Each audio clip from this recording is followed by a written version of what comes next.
Hey, back on the show with Kevin McPherson, our Hoops Insider, as we talk more Razorback basketball. And Kevin, you don't want to go back to Saturday's game. Special day, obviously, for Arkansas basketball.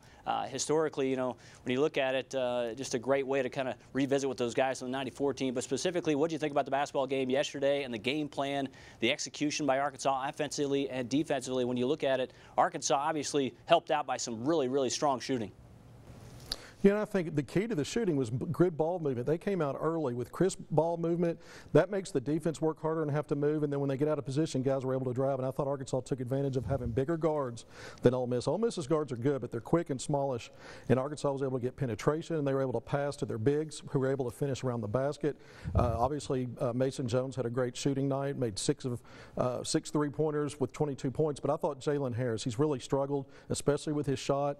3 of 4 from the field. He didn't take any of those wide open threes. He drove the ball, made the biggest shot of the night, the kiss off the window, off the high part of the window for the game winner. But I thought Arkansas's ball movement and attacking Ole Miss off the bounce, and they had 20 assists on 27 made field goals. That's close to a 75% ratio there, and that you're going to win most nights that you do that. I thought defensively Arkansas did a great job. If you look at Ole Miss's 53% of the field, it's a little misleading because it was one of the best three-point shooting teams in the league coming in. Only 6 of 22. I thought Arkansas's bigger guards did a good job of running those guys off the three line and making them score in the mid-range. Ole Miss did some of that, but you'd rather give up 2 than 3. So I thought on both ends Arkansas executed and played well. Really, you know, Jalen Harris, 10 points, 9 assists, only 1 turnover in 28 minutes. It was a big night for him. His dad was in the crowd and got to see him all the way from North Carolina, so that was good for Jalen Harris to finish the game like that. Yeah, I was impressed collectively. You know, this is an Arkansas team that lost by 17 earlier in the season in Oxford. Let's switch to recruiting now and Sean McNeil, because this is a JUCO wing. I know Arkansas really wants to shore things up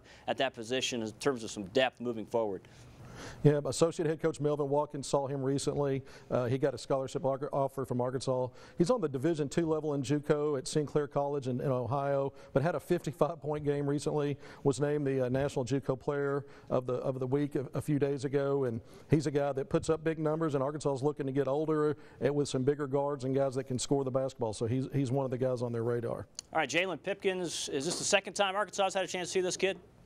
That's right. TJ Cleveland saw him earlier in February, got out on Wednesday to see him again. He had 22 points, but another big guard on the JUCO level. 6'4" guy. He can rebound and get assists, but he's, you know, he can go out and get you 20 points. I think he's averaging 21, 22 points a game, and that's the second time that Cleveland's been out to see him. Okay, a couple more guys on the Arkansas radar. We'll begin with Frenchie Nadolny. What about him?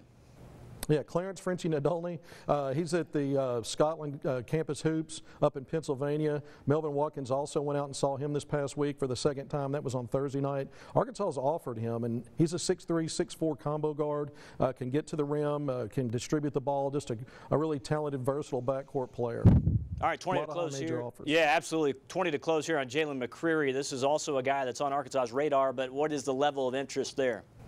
You know, Arkansas has been talking to him for a while. 6'8", 4 down at the Legacy Early College High School in South Carolina. He's from the Atlanta area. TJ Cleveland has been out to see him play. Cleveland was in touch with him and his mom this past week. Arkansas is still interested. He's got offers from Xavier and DePaul out of the Big East, a couple of good mid-major offers in Charlotte and South Florida, but he's still, I think Arkansas might be back out to see him play soon, and a guy that's definitely interested in Arkansas. All right, Kevin McPherson, good stuff as always. He is our Hoops Insider. You can see his stuff on hogville.net. Catching up with Peyton Chadwick, but we're away from the track. You don't want to miss this story from Melissa Orange next.